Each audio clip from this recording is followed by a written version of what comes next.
Hey everyone, welcome back to the channel. In today's beginner friendly tutorial, I will show you how to improve your WordPress website speed absolutely for free in 2025.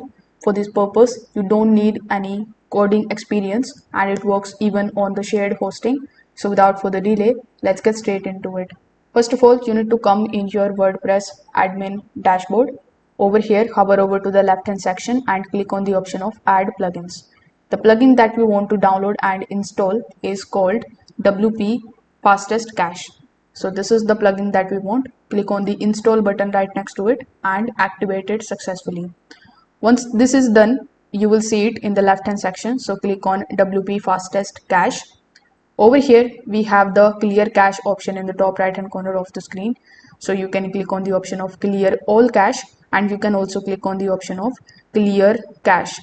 Now it is going to take some time in order to clear the cache and you are done with it. Now you can also go to the plugins and download the Smush plugin. So this particular plugin will actually help you optimize your images. It actually reduces the size of the images that you upload on your website and this works automatically. So in order to add it, go to the add plugins option.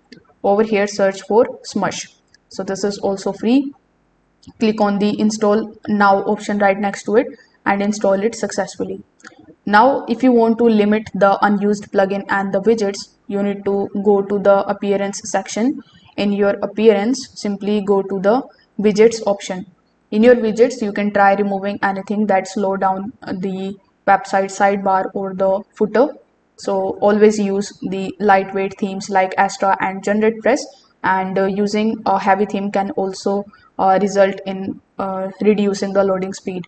So by keeping some of these things in mind and by installing some of these plugins, you will be able to actually boost your WordPress website speed absolutely for free in 2025. If this video helped you out, give it a thumbs up, subscribe for more easy WordPress tips, and drop a comment below if you want me to create a tutorial on any other topics next. Thanks for watching. Bye.